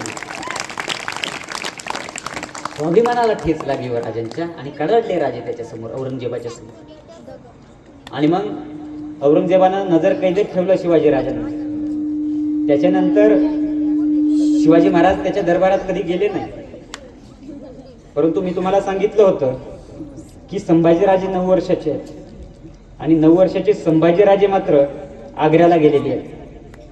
हे 9 वर्षाचे संभाजीराजे मात्र त्या ठिकाणी आग्र्याच्या त्या दरबारात हिंडत फिरत असायचे. आणि औरंगजेबाच्या दरबारात एक हत्ती होता, भला मोठा हत्ती होता. आणि तो हत्ती संभाजीराजांना आवडला. 9 वर्षाचे संभाजीराजे त्या हत्तीबरोबर खेळत असायचे. तो हत्ती इकडून तिकडून घेऊन चालत असायचे, फिरवत असायचे. आणि एक दिवशी औरंगजेबाला वाटलं की ह्या 9 वर्षाच्या संभाजी महाराजांची मजा घ्यावी आणि बोलावणं धाडलं संभाजीराजांना औरंगजेबानं. आणि 9 वर्षाचे संभाजीराजे असे उभा आहेत औरंगजेबाच्या दरबारात. आणि तो औरंगजेब संभाजीराजांना काय म्हणतोय? तो औरंगजेब संभाजीराजांना म्हणतोय की संभा, हमने सुना है कि हमारे दरबार में का एक हाथी आपको बहुत पसंद आया. काय म्हणतोय औरंगजेब संभाजीराजांना? संभाजीराजांना औरंगजेब म्हणतोय की संभाजी, आम्ही ऐकलंय की आमच्या दरबारातील एक हत्ती तुम्हाला खूप आवडतो, परंतु एक प्रश्न आमच्या मनामध्ये आहे की तो हत्ती एवढा मोठा, तुम्ही एवढे. काय म्हणतोय औरंगजेब? तो हत्ती एवढा मोठा, तुम्ही एवढे. एवढा मोठा हत्ती तुम्ही तुमच्या घरी कसा घेऊन जाल? आणि त्यावेळेस त्या औरंगजेबाला कदाचित कळलं नाही हे सुद्धा शिवाजी महाराजांचं रक्त आहे, याच्यात सुद्धा तेवढाच बाणेदारपणा आहे. आणि त्यावेळेस 9 वर्षाचे संभाजीराजे त्या औरंगजेबाला प्रत्युत्तर करतायत. काय म्हणतायत औरंगजेबाला? संभाजीराजे, हे प्रत्येक लहान मुलानं या ठिकाणी ऐकलं पाहिजे. 9 वर्षाचे संभाजीराजे औरंगजेबाला म्हणतायत की बादशाह, खरंय की तुमच्या दरबारातील एक हत्ती आम्हाला आवडला, परंतु काहीही केलं तरी आहे ते जनावर, एकतर त्याच्यावर बसून जाऊ किंवा त्याला फरफटात घरी घेऊन जाऊ, परंतु घरी घेऊन जाऊ हे नक्की. परंतु आम्हाला तुम्हाला एक प्रश्न विचारायचा, आणि 9 वर्षाचे संभाजीराजे त्या ठिकाणी आग्र्यात उभा राहून, त्या दरबारात उभा राहून त्या औरंगजेबाला प्रश्न करतायत की तहामध्ये तुम्ही आमच्या आबासाहेबांकडनं काही किल्ले घेतले. काय म्हणतायत संभाजीराजे? संभाजीराजे म्हणतायत, 9 वर्षाचे संभाजीराजे त्या आग्र्याच्या दरबारात उभा राहून औरंगजेबाला विचारतायत की आमच्या आबासाहेबांकडनं तुम्ही तहात काही किल्ले घेतले, काहीही केलं तरी ते किल्ले आहेत महाराष्ट्रात, स्वराज्यात, ते किल्ले तुम्ही आग्र्याला कसे आणता? आणि त्यावेळेस त्या औरंगजेबाला कळालं की फक्त शिवाजी राजाचा काटा काढून उपयोग नाही, तर पुढे चालून हा संभा सुद्धा आमच्या स्वराज्य घेण्याच्या वाटेवर येईल. या संभाची सुद्धा वाट आम्हाला लावावी लागेल, या संभाचा सुद्धा आम्हाला बंदोबस्त करावा लागेल. आणि झालं ही तसंच. शिवाजी महाराजांचं निधन झालं आणि शिवाजी महाराजांच्या निधनाच्या नंतर या औरंगजेबाचं स्वप्न होतं की हे स्वराज्य घ्यायचं, स्वराज्य काबीज करायचं. अतिशय खुश झालं औरंगजेब. परंतु 9 वर्ष, तब्बल 9 वर्ष न थकता न थांबता संभाजीराजे लढत राहिले या औरंगजेबाच्या फौजांच्या विरोधात. अरे लाखाने फौजा आल्या या महाराष्ट्राच्या भूमीत, या स्वराज्याच्या भूमीत, या सर्जा संभाजीराजेच्या विरोधात लढण्यासाठी. परंतु स्वराज्याचा एक कण सुद्धा त्या औरंगजेबाला घेऊन दिला नाही संभाजीराजांना. स्वप्न पाहत आला तो औरंगजेब या महाराष्ट्राच्या भूमीत की हे स्वराज्य मी घेईल, हे स्वराज्य मी गिळंकृत करेल, हे दख्खन मी काबीज करेल.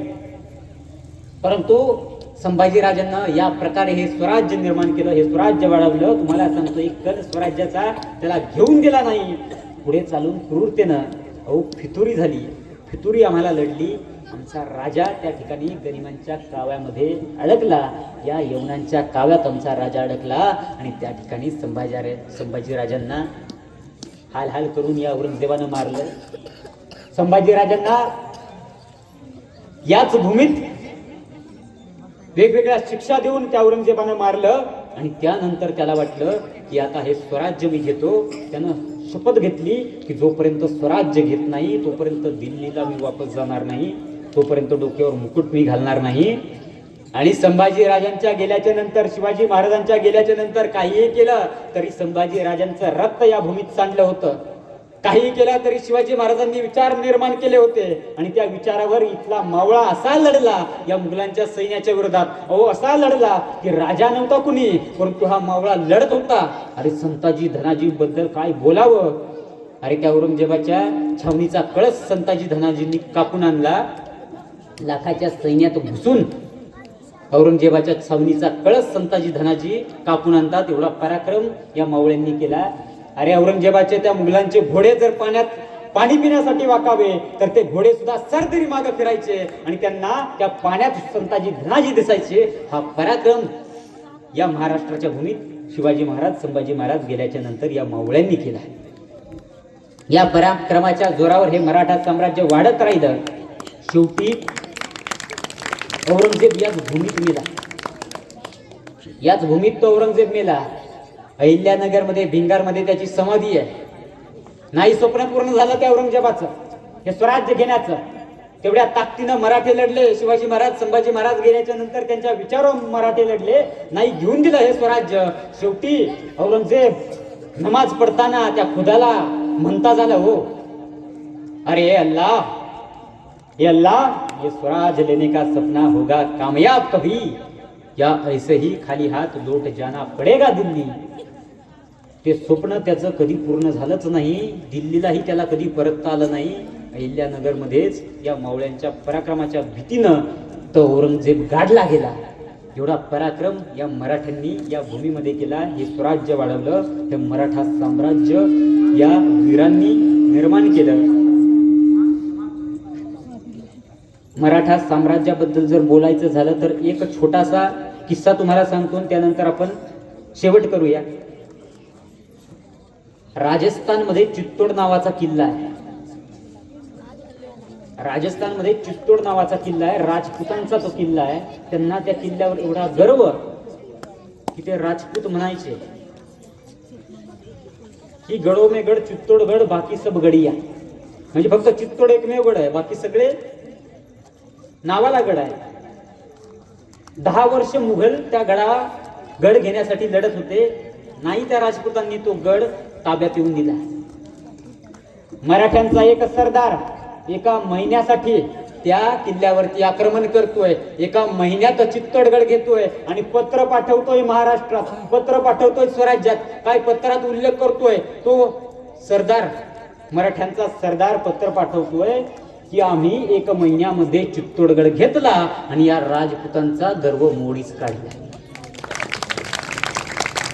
या सरदाराचं नाव होतं महादजी शिंदे. असे पराक्रमी योद्धे या भूमीमध्ये आले.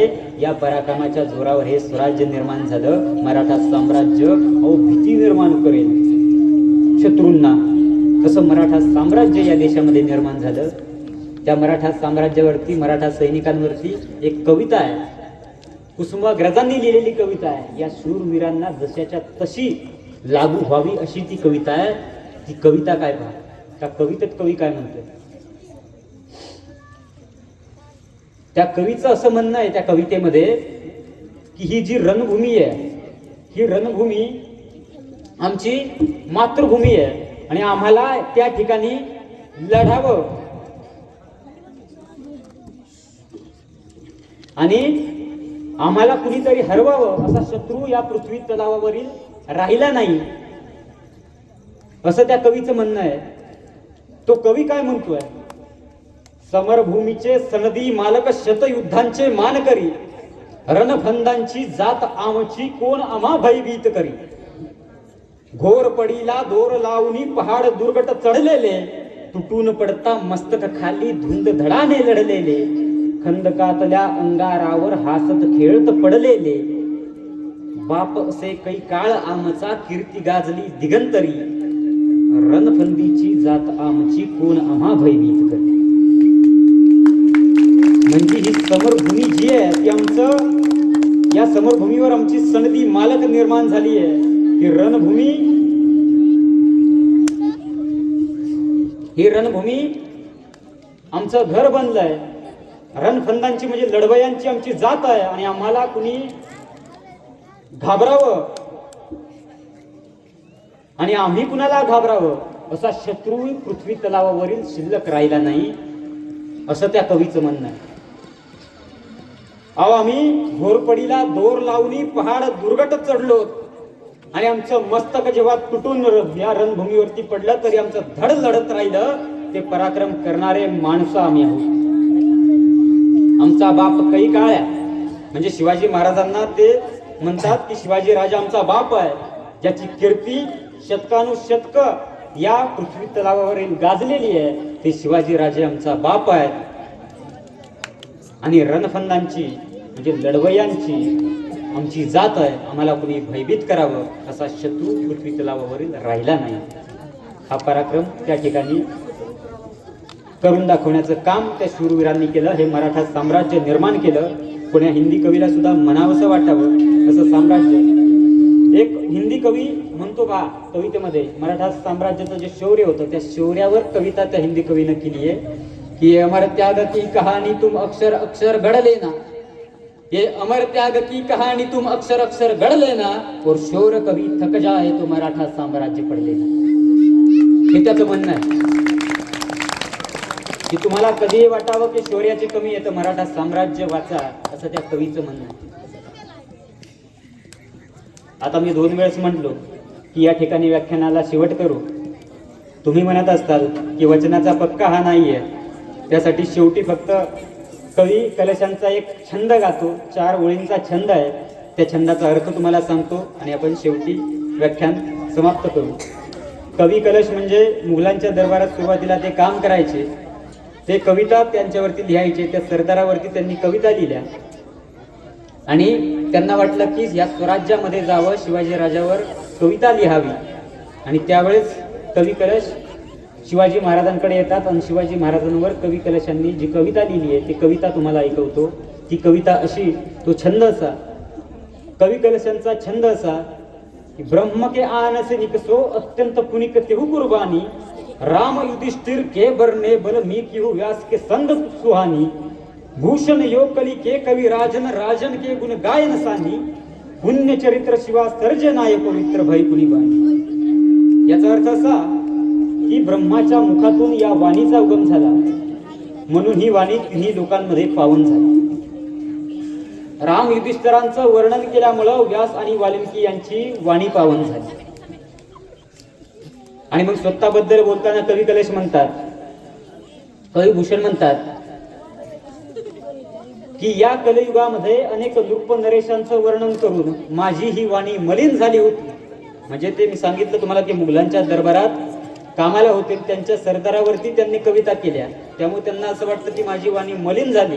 त्यामुळे ते म्हणतात की या कलियुगामध्ये अनेक नृप नरेशांचं वर्णन करून माझी जी वाणी मलिन झाली होती, हे शिवाजी राजा तुझं वर्णन केल्यामुळं माझी ही वाणी पुन्हा एकदा पावन झालेली आहे, माझी ही वाणी पुन्हा एकदा